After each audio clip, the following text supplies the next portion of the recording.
பறவை காய்ச்சல் வந்தால் ஐசியூ தான். இதற்கு தடுப்பூசியே கிடையாது. மக்களே உஷார். பகீர் கிளப்பும் மருத்துவர்கள். சென்னையில் காகங்கள் அடுத்தடுத்து மர்மமான முறையில் உயிரிழந்து வரும் நிலையில் அங்கு H5N1 எனப்படும் பறவை காய்ச்சல் பரவியிருப்பது உறுதி செய்யப்பட்டுள்ளது. இது மாநிலம் தழுவிய அச்சத்தை ஏற்படுத்தியுள்ள சூழலில் மத்திய அரசு தமிழகத்திற்கு அவசர அறிவுறுத்தல்களை வழங்கியுள்ளது.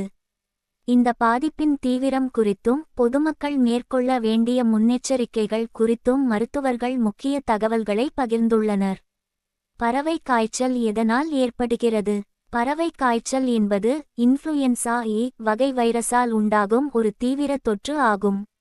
பொதுவாக காட்டுப் பறவைகளிடம் காணப்படும் இந்த வைரஸ் அவற்றின் எச்சில், மலம் மற்றும் உடல் சுரப்புகள் மூலம் கோழி பண்ணைகளுக்கும் அங்கிருந்து மனிதர்களுக்கும் பரவும் அபாயம் கொண்டது. மனிதர்களுக்கு இது அரிதாகவே பரவினாலும் பாதிக்கப்பட்ட பறவைகளுடன் நெருங்கிய தொடர்பில் இருப்பவர்கள், குறிப்பாக பண்ணை தொழிலாளர்களுக்கு பாதிப்பு ஏற்பட வாய்ப்புகள் அதிகம். தற்காப்பு நடவடிக்கைகள். நோய் பரவலை தடுக்க கோழி பண்ணைகளுக்குள் வெளி நபர்களை அனுமதிக்கக் கூடாது என்றும், ஒரு பண்ணையில் வேலை செய்பவர் மற்றொரு பண்ணைக்கு செல்வதை தவிர்க்க வேண்டும் என்றும் அறிவுறுத்தப்பட்டுள்ளது.